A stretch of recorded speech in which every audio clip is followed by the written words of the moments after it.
Trump is now saying he is enacting a 50% tariff on steel and aluminum from Canada, which will go into effect tomorrow in response to your actions. What's your reaction? To say that the trade war between the US and Canada would give the average Canadian an American whiplash would be an understatement. Well, Anna, first of all, thank you for having me on. I start every interview with saying we love Americans. I love Americans, spent 20 years of my life there. And I know Canadians love Americans and vice versa. In saying that, we will not back down. We will be relentless.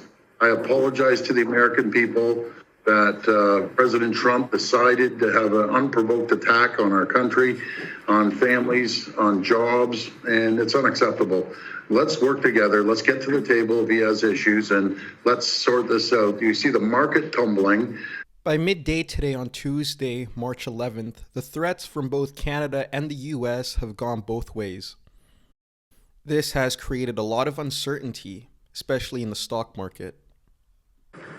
Well, just a little while ago, I had an opportunity to speak to Secretary Lutnick. And Secretary Lutnick has sent out an olive branch to us to come down and immediately meet with him, meet with the whole trade administration, and discuss the future. Rather than waiting till April the 2nd, threats going back and forth, tit for tat, I've agreed to suspend temporarily, and we always have that tool in our toolkit, until we sit down over the next day or two. I'll be heading down to Washington along with Dominic LeBlanc, and we'll have a good discussion. You know, with any negotiation that we have, there's a point that both parties are heated and the temperature needs to come down. And I thought this was the right decision. They understand how serious we are about the electricity and the tariffs.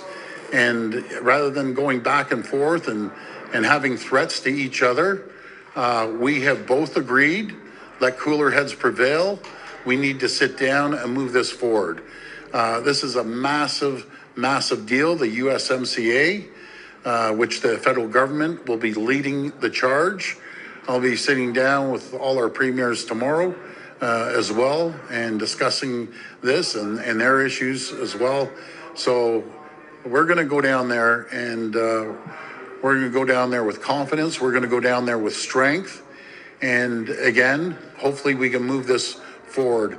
I feel as a province, and I only speak for the province of Ontario, I want to reaffirm I do not speak for any other premiers. Everyone's very patriotic and we have the best premiers I've ever seen. But we're going to be talking about the USMCA moving forward. The worst thing that could happen is wait and let this drag out until April the 2nd. Canadians are pushing back against the president in any way they can. The Premier of Ontario has thus far been the most vocal Canadian official to speak out against President Trump and his tariffs. It will be interesting to see how the new Canadian Prime Minister and the potential Canadian Prime Minister that might be elected later this year are planning on responding to Trump and his tariffs. Let us know what you think the future holds for these two nations.